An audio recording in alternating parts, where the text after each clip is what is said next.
Trump batalkan serangan besar ke Iran setelah desakan Sekutu Timur Tengah. Presiden Amerika Serikat Donald Trump berbicara kepada wartawan di dalam pesawat Air Force One pada Minggu, mengatakan Sekutu Washington di Timur Tengah bersama Iran telah memintanya membatalkan rencana serangan terbesar sejak Perang Dunia II terhadap Teheran, menjelang pembicaraan dengan Iran pada Senin.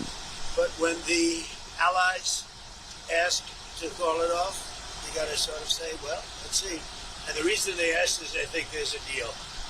There's a deal on Hormuz, and then there will be a deal on the nuclear, or you might call it the denuclearization of Iran. I call it the denuclearization of Iran.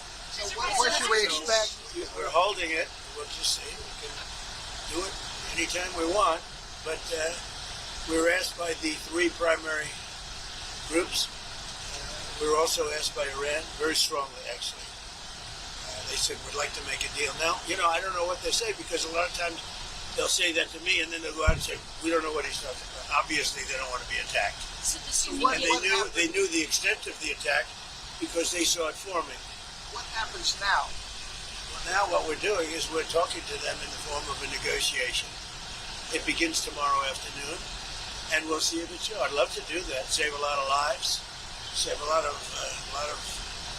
unnecessary power, to be honest with you. It would take many, many years to ever build it back. If it could, I don't think it would be even buildable back. So we had an attack that would be the biggest attack since World War II, and it would have been disastrous for them. And they didn't want us to do it. And frankly, Saudi Arabia didn't want it either. They thought that a deal is imminent.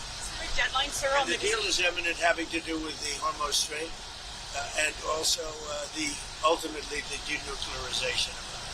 So when I hear that, I say, well, do we want to go and be this severe? Now, there's a group of people that would like me to just do it, and there's another group of people that does not want me to do it. Does Iran have a deadline to come to an agreement? No, we'll just see how it is. We're ready to go anytime we want. Would I rather make a deal? I'm not looking to kill people, because people die, a lot of people die, and we don't want that.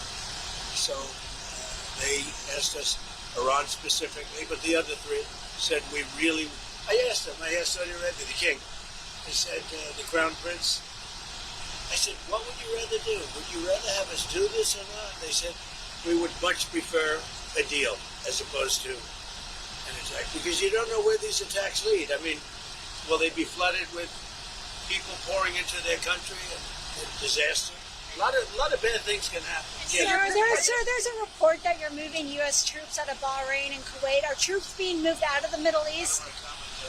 Mr. President, why is the U.S. intervening to support the Japan yen at this time?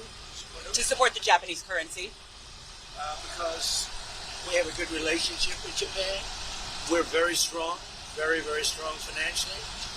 They have a weakening yen, and they wanted a little bit of help, and we're always there for Japan. Japan's been very good to us, with the exception, of course, of Pearl Harbor.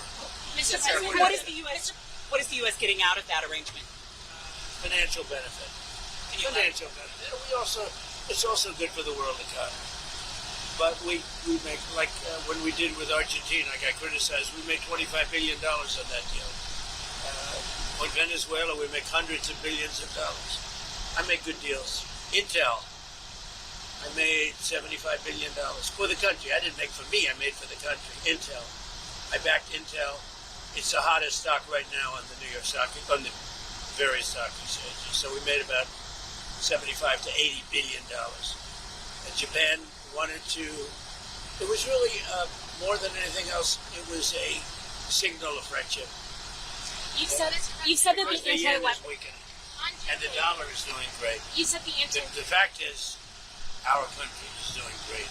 Everybody wants help from our country. Yeah. You said the anti-weapon. I'm with ABC News. You said the BBC? ABC. Oh, ABC. That's worse. You said the I like anti-weaponization. BBC better than ABC. The anti-weaponization fund is back on the table. What are your plans? No, they don't improve. Look, we have a man named Todd Blanche. He's outstanding in every way. Most of you know who he is. You're not going to find a better person. And everybody, and it's because I backed won his opponent, and his opponent won in a landslide. That's the only reason it's happening. But I will say there are a lot of people that people were hurt so badly.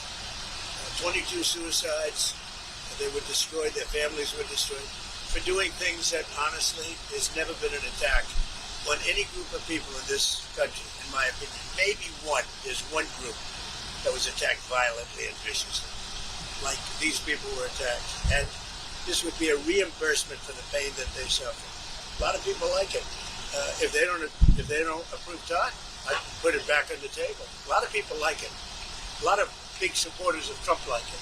Mr. President, there's been some domestic abuse allegations against Congressman Max Miller. Do you think he should resign? Well, I'm going to look at it. I mean, so far it's accusations. I'll be looking at it.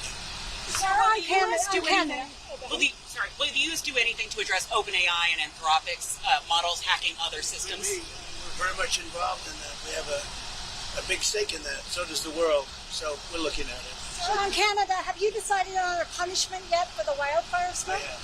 What is? Can you share? Back on Iran, were you prepared to hit energy targets? I don't want to say that. So Okay. I can't say Okay. that. It was going to be a massive attack. It was going to be an attack that would have been by far the biggest attack since World War II. But they've asked us not to do it. They said, please don't do it. And their neighbors said that too.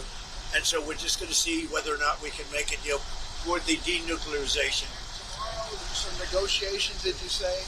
Well, they suck. On Jay Klaim, what's your directive for him? He's Just supposed to do a great job. He's outstanding, as you know. He's an outstanding man. You look at his education. He was then he was immediately, very early at a young age, went to the head of Sullivan and Cromwell, one of the most prestigious, maybe the most prestigious law firm in the world.